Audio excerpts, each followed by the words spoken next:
So, let's talk about the modules that are coming in the summer event. So, coming in 3 days.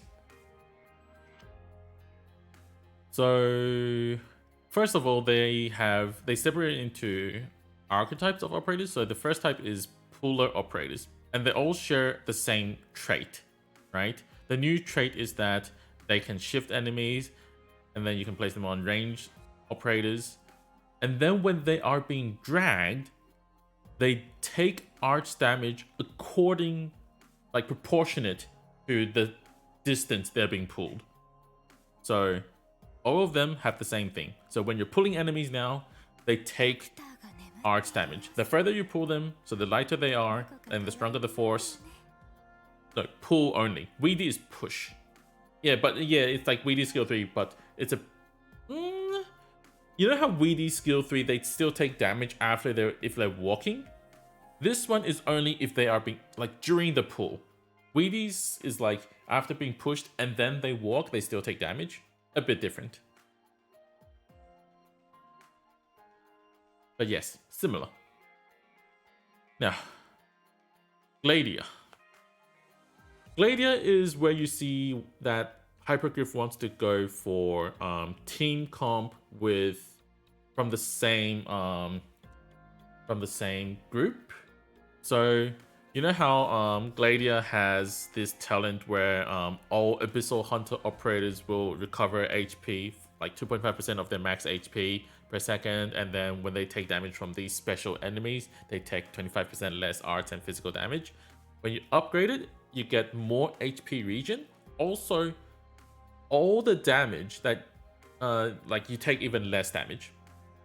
And then if you go to level 3, it's just increased stats. So level 2, level 3 is just the number of, like, difference of numbers. Who gets those modules again? So it's Gladia. What was her name? The Free Welfare 5-star puller. What was her name? Let me check. Give me a sec. Rarity Snowsand. Yes, Snowsand. What was I thinking? Snowsand, Cliffheart, and Rope. They all get the same trait. It's in the... Yes, here. Actually, my bad. So, Snowsand is that she gets increased defense and HP. These are the base stats. I didn't really talk about the base stats as much. And then, you know how her talent is that when she pulls a infected enemy, so things like exploding spiders, they will be silenced for a few seconds, and then her pull will be stronger. So the silence duration is longer. That's all. So don't bother with this. Cliffheart is that, you know how her talent was that if she isn't blocking enemies, she has increased attack and defense. You now get more attack and defense when you're not blocking enemies. That's all. Also, her base stats is attack and defense. So more tankier, deal a bit more damage. Cliffheart, big deal. Rope is that she used to have 30% in 30% of physical dodge as her talent. Now she gets more physical dodge. Simple. You rarely use pullers nowadays? Same. Now, the next archetype is Ethan, Manticore, Mizuki type. Okay? They all also share the same trait. So usually it's true AoE damage. They have 50% physical dodge and arch dodge, and they are less prioritized by the enemies. Now they have a additional thing where all enemies within their attack range has 20% less movement speed. Yes, all of them have this minus 20% movement speed. Even Ethan. So Ethan now not only has bind, also has 20% slow now. And then I think with Manticore, you know how Manticore's skill 1, she already has minus 50%? I think it's a multiplier. So now enemies should only have 40%-ish of their original movement speed. So it's a multiplier. It stacks. It should stack. So instead of 50% movement speed, it should now be 40% movement speed left. So on Manticore, it's really stable. and then they just get more chance to hit enemies within the attack area. So generally speaking, it's a pretty good trait to have. So I would say do level 1 modules on all of these, because the trait should be unlocked at level 1 modules. So level 1 modules should be really worth it for them. Now, Mizuki. Back then, he used to be that whenever he hits an enemy, the lowest HP target within his attack range takes an extra hit of 50% his arch damage, right? Level 2 module is it hits 2 enemies with extra damage and the arch damage is increased. The third level is just more arch damage, no increase in number of hits. So level 2 module sounds like the best for Mizuki, but I wouldn't really do it personally because I don't really use Mizuki for that extra damage. I don't really need it. I don't really use Mizuki personally, except for my English account in roguelike. So yeah, I wouldn't really do this just for roguelike. Manticore. So you know how Manticore was like if when she's hidden and then when she attacks, the hidden is the invisibility is cancelled, and then she deals more 50% more attack. That attack increases as you increase the level. So this is also a level 1 module in my opinion. Level 1 only. Kirara is she will have she used to have 2% HP recovery per second, and whereas when there's no operators like ally operators surrounding her, that HP recovers becomes 3.5%. Level 2 is the base 2.2% is increased by a bit, but the extra is still 3.5%. And then level 3 module is the surrounding extra healing is also increased. So extra self-healing. Not really. So I would still do level 1 module at most, just for the trait. But I don't even use Kirara, so why bother? Dang. Okay. And then, so all of these will be going onto YouTube. So if you missed it because of Twitch ads, whatever, just check my YouTube later tomorrow, because I got to sleep really early today. So check my YouTube tomorrow. Now, Ethan. So Ethan is probably the most worth it because as you level the bind, level 2 has increased duration on bind, and level 3 is increased the chance to bind. So if you actually take this level 3 Ethan module, and then if you increase the bind chance by double again, you'll get triple. You can get a way higher bind chance on Ethan. So I would say Ethan's module is actually worth M3ing if you're going to do the whole bind meta again in the future. Now, this one is the new sniper, the new pink-haired sniper that's coming in this banner. So, okay, I have to talk about this one especially because of Fartooth. You guys remember how Fartooth has this special trait where she can ignore dodge, right? Now, this pink-haired sniper, I can't really pronounce her name. I can't read that language, I'm sorry. Pretty much, her trait is that when she's attacking enemies directly in front of her, she will ignore physical dodge. Poor Fartooth. Poor Fartooth. Now, so, and then as you level up the module, the typewriter, where you can deploy anywhere you want, will have increased stats. And then level 3 is even stronger stats. That is it.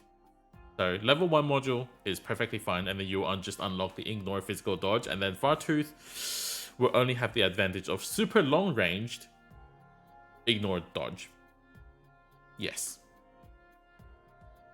Now, Fartooth used to have the trait is similar, I think. Let me do a quick check on Fartooth module, because I don't really recall her module. Did she already have gain SP on hit if she doesn't kill the enemy before?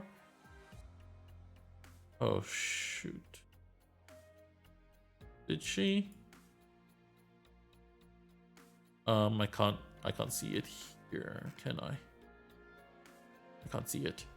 Alright, let me check PRTS real quick. Operators, and then snipers, star, Bartooth, module. So no. So her old module was that the further the enemy was, she will deal more damage. Now this one is she will gain SP if her hit doesn't kill an enemy, she will get 1 SP per hit. So choose which one you like. I would say this one's fine if you must use Bartooth. So she has a talent where if she hasn't taken damage in 10 seconds, she has 15% more increased attack. Level 2, level 3 module is level 2 module is the 10 second of not taking damage is decreased, which is really pointless because Bartooth is never meant to take damage anyway. And then same 15% increased attack, and she has increased attack speed. Now, level 3 is that you get even less less counter of that 10 seconds not taking damage. So maybe like, I don't know, 8 seconds, and then level 2 was 9 seconds, whatever, doesn't matter. And then you get even more attack speed. Think of it as you like. Last one, Spectre the Unchained. Just don't take this one. Just don't unlock this one. The first module is 100% better. Do not take this one. Okay, that being said, I'll still explain it. So she has a talent where all Abyssal Hunter will have plus 20% HP. Now, level 2 module is that the HP increase will increase, so plus 25% HP maybe. Also, all Abyssal Hunters SP region will increase. SP region speed will increase. And then when you get to level 3, it's just more HP and more SP region.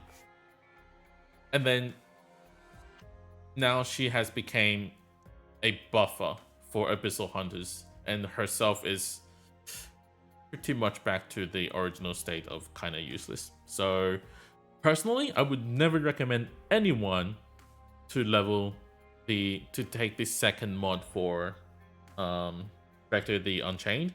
That's why I literally just level 3'd her first module. Exactly because of this reason. Spectre does not need this second module. The first module was perfectly fine. Alrighty, so that's pretty much all the modules. I would say it's a pretty good module all around. Like the pooler one is a bit interesting, so you can play with pools. I know some people still love to play all like the push and pull meta, kind of fun. And then the Ethan type and then Mizuki one is also really interesting because minus 20% movement speed, just for free, super good. I think it was something I was curious, but never saw in action. Is Palace on range tile worth through her module? No, because usually you'll get more ground tiles than high ground tiles anyway, like in roguelike. And then when you're outside roguelike, you wouldn't use Palace. Problem solved. Well, most likely. And then even if you were to use Palace, you still would put her on the ground anyway because you want her block for free instead of putting her on the high ground, which kind of defeats the whole purpose of having a 2 block. That's in my opinion, of course. Some people might find special use cases. I would say it is a super niche use case, but maybe someone will find it. Personally, I won't, because I am just gonna kill them before they ever reach me. Yes, Ethan's and Manticore's one are really good because Ethan not only gets more chance to bind, but also applies slow by himself already. So that is already super cool. The one thing I want to know, most likely it's not going to happen this way, it's not going to work this way, is can their decreased movement speed stack? Because if it can, it is super OP. If it can't, understandable. Right? But in general, I would say that the Manticore and Ethan type is really worth at least taking level 1 if you're going to ever use them. Because decreased movement speed also keeps them in your attack range for longer. So even Manticore's slow, Ethan's bind, they just get more chance to control the enemies rather than just letting them through and they miss the enemy. that this is really good. Same with Mizuki, I would say. Kirara, maybe not as much. And then Ethan's is probably really worth level 3 if you must. If you really want to play with like the whole bind meta thingy that we had back in the day, if you guys remember that. It's actually a lot of fun. And then, you know, increase the chance to bind, and then you triple that chance with his... Wait, is it triple? Is it triple? I'm starting to doubt myself. Ethan. Where is Ethan? Ethan, where are you? I can't find Ethan on Wiki for some... Oh, here we go. Skill 2 triples, yes. So, from 75% chance to bind to maybe you're looking at... If this goes to 30%, you're probably looking at 90% chance to bind. And that's really good. So Ethan's module is probably the best out of all of this archetype. And then the puller, I would say rope has an interesting one, but physical dodge isn't really as useful because you're not really using rope to tank anyway. So with all the pull ones, I would probably go with Gladiator. Gladiator is probably pretty worth it. Everyone else, not really. Level 1 at most for me. And then the new sniper, level 3 is probably what I'm gonna go for. At least minimum level 1. Level 3 is just because I think her typewriter is really interesting in roguelike, so I want to go with that. Fartooth, I don't have Fartooth. Vector, I already have the first module. Alrighty, that's it for the module part.